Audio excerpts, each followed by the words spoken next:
294টি আসনের জন্য তৃণমূল কংগ্রেসের পক্ষ থেকে ঘোষণা করা হয়ে গিয়েছে 291টি আসনের প্রার্থী, অর্থাৎ 3টি আসন সহযোগীকে ছেড়ে দিয়েছে। দার্জিলিং সংলগ্ন 3টি আসনই সহযোগী দলকে ছেড়ে দিয়েছে তৃণমূল কংগ্রেস। তাই একসঙ্গে 291টি আসনের প্রার্থী তালিকা ঘোষণা করেছে বৃহস্পতি। গত মঙ্গলবারই এই প্রার্থী তালিকা ঘোষণা করে দিয়েছে তৃণমূল কংগ্রেস। অর্থাৎ এবার শুরু হয়ে গেছে সিট ধরে ধরে চুলচেরা বিশ্লেষণ। কোন সিটে বা কোন আসনে কার কতটা দুর্বলতা, কার কতটা শক্তি এবং কার কতটা কারিশমা বা কার কতটা ম্যাজিক, এই সমস্ত কিছুই এবার শুরু হচ্ছে এবং সমস্ত কিছুই একটা বড়সড় আকার নিতে চলেছে। কেননা রাজ্য রাজনীতিতে এই ভোটের ময়দান বা এই ভোটের যেই সরগরম হয়ে আছে পরিবেশ, সেইগুলি চুলচেরা বিশ্লেষণে, রাজনৈতিক বিশ্লেষণ এবং রাজনৈতিক যারা বিশেষজ্ঞ আছেন তারা নানাভাবে ব্যাখ্যা করছেন। তা কী হতে চলেছে আগামী দিনের এই ভোটের ভবিষ্যৎ, তা ঠিক করবে আগামী কয়েক সপ্তাহের মধ্যে। আপাতত যা আছে 294টি আসনের প্রতিটি কেন্দ্র ধরে প্রতিটি প্রার্থী ধরে আলাপ আলোচনা, এবং সেই সমস্ত আলাপ আলোচনার মাধ্যমেই কি হতে চলেছে, কতখানি হতে চলেছে, কিভাবে হতে চলেছে, এই সমস্ত কিছুই আর কয়েক সপ্তাহের মধ্যে ঠিক করে দেবে।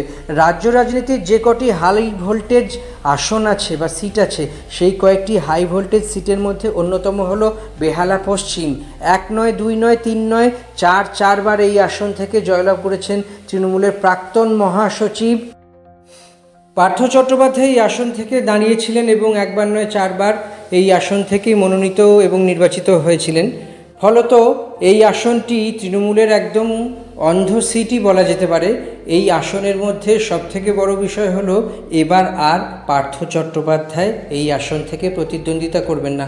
কেননা নিয়োগ দুর্নীতিতে পার্থ চট্টোপাধ্যায় গ্রেপ্তার হওয়ার পরই দল সাসপেন্ড করে, কিন্তু বিধায়ক পদ থেকে যায়, তিনি বিধায়ক পদ ছাড়েননি। এর ফলেই দেখতে পাওয়া যায় যে বড়সড় ঘটনা রাজনীতিতে মানে নানা রকমের প্রেক্ষাপট তৈরি হয়েছে। নিয়োগ দুর্নীতি, বিশেষত স্কুল শিক্ষক নিয়োগ দুর্নীতি ফালা করে দিয়েছে তৃণমূল কংগ্রেসকে, জেরবার হয়েছে নানা রকমের বিড়ম্বনায়। এবং পার্থসহ আরও তাদের সহযোগী যে মানিক ভট্টাচার্য, শান্তিলাল চট্টোপাধ্যায়, সুবীরেশ ভট্টাচার্য, এই সমস্ত লোকজনেরা নিয়োগ দুর্নীতির সঙ্গে যারা গ্রেপ্তার হয়েছিলেন তারা একে একে জামিন পেয়েছেন এবং জামিনে মুক্ত হয়েছেন। এই মুহূর্তে জেলের বাইরে পার্থ চট্টোপাধ্যায়, তিনি জামিনে মুক্ত হয়েছেন, কিন্তু জামিনে মুক্ত হওয়ার পরেও দল তাকে আর গ্রহণ করেনি এবং এবার প্রত্যাশা মতোই দল সম্ভবত দুর্নীতির সঙ্গে পার্থ চট্টোপাধ্যায়ের নাম জড়ানোতেই তৃণমূল কংগ্রেস এবার পার্থ চট্টোপাধ্যায়কে প্রার্থী পদ দেয়নি এবং একই সঙ্গে যেহেতু দল থেকে নির্বাসিত করেছে, ফলে প্রার্থীপদ দেওয়ারও কোনো যৌক্তিকতা নেই। সব মিলিয়ে বলা যেতে পারে যে এই ঘটনাগুলো ঘটতে চলেছে রাজ্য রাজনীতির আঙিনায়, সেগুলি অত্যন্ত বড়সড় ঘটনা হতে চলেছে। তৃণমূল কংগ্রেস এই যে বেহালা পশ্চিমে প্রার্থী পদ দিল না পার্থ চট্টোপাধ্যায়, তার বিরুদ্ধে যে অভিযোগ উঠেছে সেই কারণেই। রত্না চট্টোপাধ্যায় অর্থাৎ কলকাতার প্রাক্তন মেয়র শোভন চট্টোপাধ্যায়ের সহধর্মিণী রত্না চট্টোপাধ্যায়কে এবার বেহালা পশ্চিম থেকে নমিনেশন দিয়েছে তৃণমূল কংগ্রেস। তিনি অলরেডি বেহালা পূর্বের বিধায়ক, পরিষেবা, স্বচ্ছ ভাবমূর্তি এবং কাজের সময় হাতের কাছে পাওয়া যায়, এই সমস্ত এলাকায় তিনি যথেষ্ট সময় ব্যয় করেন।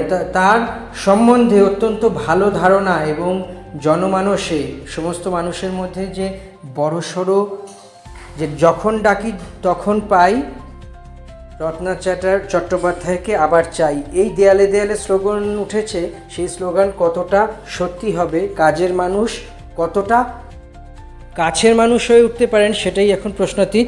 অনেক কিছু ফ্যাক্টর, সেইগুলো কাটিয়ে এই যে সরকার বিরোধী যে হাওয়া, সেইগুলো কাটিয়ে কি ফের বেহালা পশ্চিমে পদ্ম ফুলকে মুছে দিয়ে ফের ঘাস ফুল কি ফোটাতে পারবেন, নাকি না বেহালা পশ্চিম এবার অন্য গল্প লিখছে, তার প্রকাশ হবে আগামী কয়েক সপ্তাহ পর। সমস্ত কিছুই নির্ভর করবে আগামী কয়েক সপ্তাহের পরই। আপাতত সেই নিয়ে থাকতে হবে, সেই দিকেই চোখ রাখতে হবে। আর আমাদের ভিডিও দেখতে থাকুন, যদি ভালো লাগে চ্যানেলটি সাবস্ক্রাইব করুন, এরকম আরও অনেক খবর পাবেন।